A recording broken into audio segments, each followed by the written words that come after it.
Halo teman-teman, selamat pagi. Baik, perkenalkan nama saya Lucia Panandemon dengan NIM 23010600039 semester 4 dari Prodi Pendidikan Kimia, Fakultas Keguruan dan Ilmu Pendidikan Universitas Nusa Cendana. Nah, tujuan saya membuat video ini yaitu untuk memenuhi tugas P3K. Pada video kali ini, saya akan membahas tentang modul ajar yang sudah saya buat dengan judul polimerisasi kondensasi.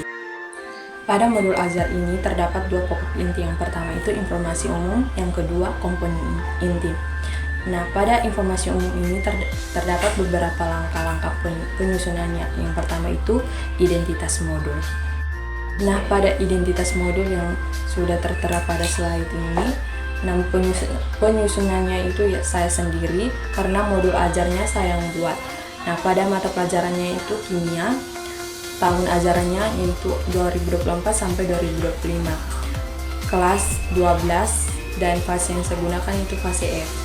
Semester 1 jenjang SMA, alokasi waktu yang saya gunakan yaitu 90 menit atau 2 kali 45 menit.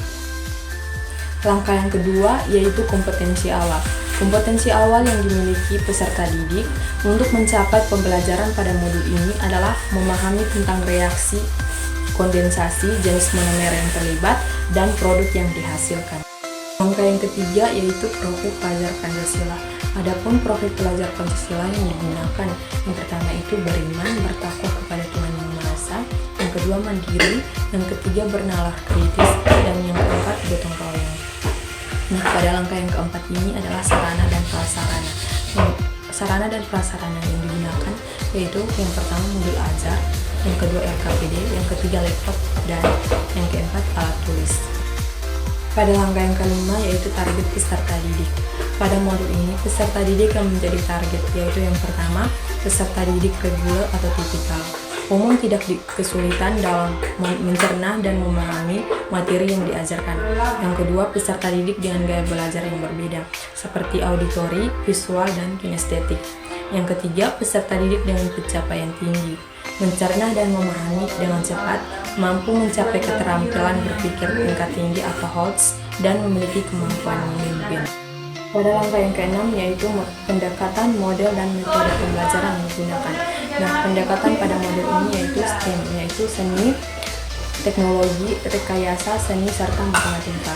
Model yang digunakan yaitu PJBL, serta metode yang digunakan yaitu metode diskusi. Nah, selanjutnya pada pokok inti yang kedua yaitu komponen inti. Dalam komponen inti ini juga terdapat beberapa langkah penyusunannya. Yang pertama itu materi pokok pembelajaran. Nah, materi yang saya gunakan di sini yaitu polimerisasi kondensasi. Yang kedua, capaian pembelajaran. Sampai pelajaran yang selanjutnya di fase F yaitu peserta didik mampu memahami kimia organik termasuk penerapannya dalam keseharian. Yang ketiga yaitu tujuan pembelajaran. Nah, tujuan pembelajaran saya ambil di sini yaitu ada dua. Yang pertama, mampu menjelaskan konsep polimerisasi kondensasi serta mengidentifikasi contoh polimer hasil kondensasi. Yang kedua, mampu membuat proyek sederhana terkait pembuatan atau simulasi polimerisasi kondensasi melalui diskusi kelompok. Yang keempat yaitu pemahaman bermakna. Nah, yang pertama, menerapkan konsep dan menyelesaikan permasalahan terkait dengan polimerisasi kondensasi dalam kehidupan sehari-hari. Yang kedua, mengetahui faktor-faktor yang mempengaruhi polimerisasi kondensasi. Yang kelima yaitu pertanyaan pemaget. Nah, pertanyaan pemaget yang saya gunakan di sini yaitu ada dua. Yang pertama, dalam pertanyaan, kalau dua bahan kimia campur terus muncul air, menurut kamu itu kenapa bisa terjadi? Nah, pertanyaan yang kedua, kenapa saat membuat plastik tertentu kita perlu membuang molekul kecil seperti air? Langkah yang keenam yaitu kegiatan pembelajaran. Nah, di dalam kegiatan pembelajaran ini ada 3 kegiatan yang digunakan. Yang pertama itu kegiatan pendahuluan. Nah, kegiatan pendahuluan ini waktu yang digunakan yaitu 10 menit. Dengan kegiatan, guru mengucapkan salam dengan penuh rasa syukur untuk membuka pertemuan. Guru dan peserta didik berdoa terlebih dahulu sebelum pembelajaran dimulai. Guru mengecek kehadiran peserta didik. Yang keempat, sebelum memulai pembelajaran, guru mengajak peserta didik untuk melakukan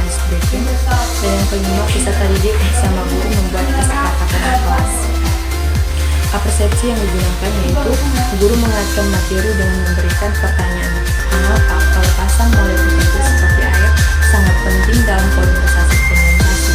Yang kedua, peserta didik menyimak penyampaian cakupan materi dan kaitan materi yang disampaikan oleh guru sebagai bekal bahan ajar. Yang berikut motivasi.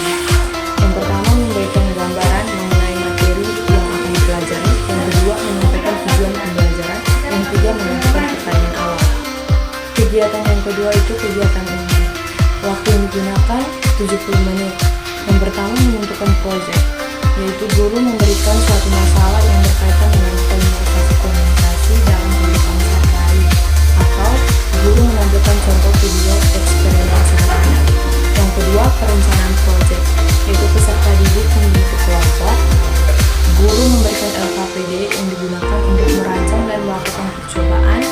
Peserta didik berdiskusi untuk merancang percobaan. Yang ketiga, pelaksanaan proyek. Nah, di sini guru memberitahukan batas waktu pengumpulan proyek. Peserta didik menyusun jadwal pengerjaan proyek. Yang keempat, penilaian proyek. Nah, peserta didik mengerjakan tugas proyek dan merekam percobaan kemudian diunggah di YouTube. Yang kelima, presentasi proyek. Yang pertama, masing-masing kelompok mempresentasikan hasil percobaan yang telah dilakukan. Yang kedua, guru dan peserta didik lain memberikan komentar dan pertanyaan kepada kelompok yang sedang presentasi. Yang ketiga, guru memberikan penguasaan materi. Yang keenam, evaluasi. Yang pertama itu, guru dan peserta didik melakukan refleksi terhadap aktivitas dan hasil proyek yang sudah dijalankan. Yang kedua, peserta didik menceritakan apa yang dialami dan saat melakukan tugas proyek. Kegiatan pembelajaran yang ketiga itu kegiatan penutup dengan waktu yang digunakan 10 menit. Yang pertama, peserta didik bersama guru memberikan kesimpulan pembelajaran. Yang kedua, guru melakukan penilaian dengan memberikan kuis dan tugas. Yang ketiga, guru memberikan penghargaan kepada kelompok yang memiliki kinerja dan kerja yang sama yang baik. Yang keempat, guru menyampaikan materi pembelajaran selanjutnya.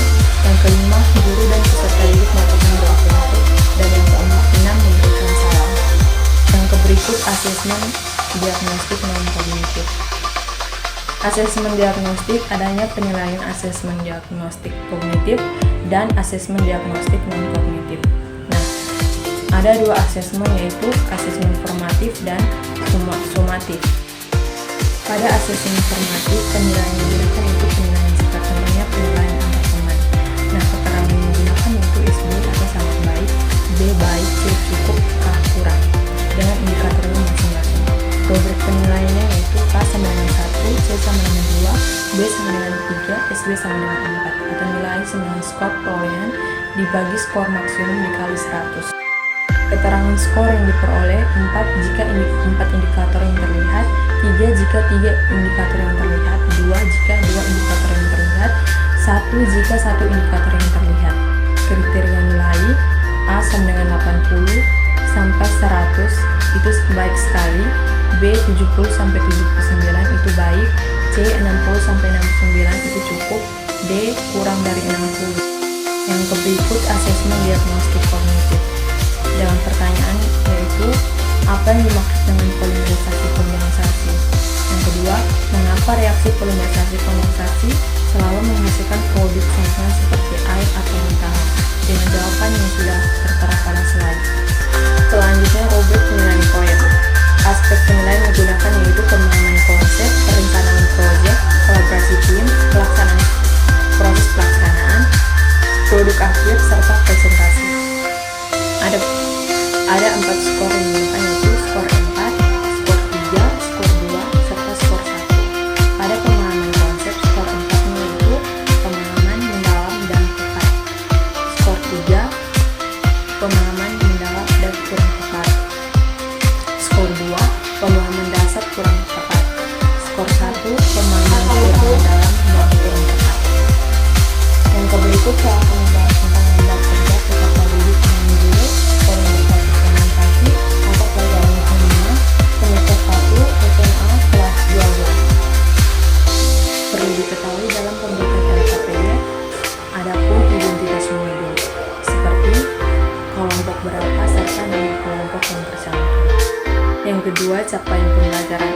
Peserta didik mampu memahami kimia organik termasuk penerapannya dalam keseharian. Yang ketiga, tujuan pembelajaran.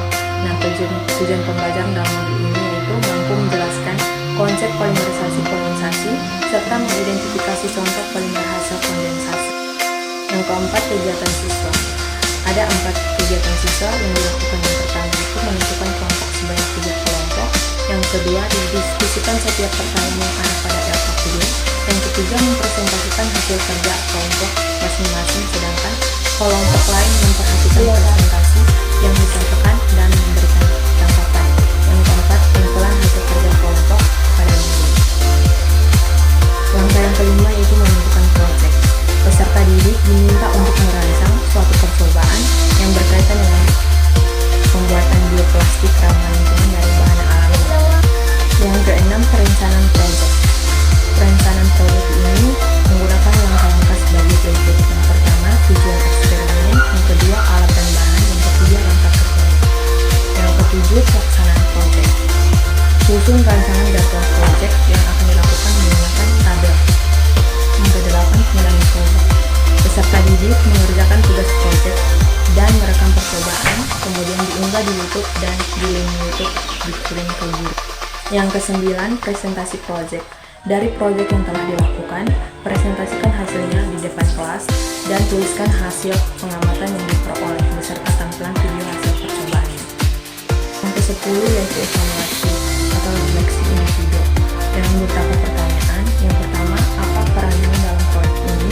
Yang kedua, apa hal yang dialami selama mengerjakan proyek? Yang ketiga, apa yang kalian pelajari dari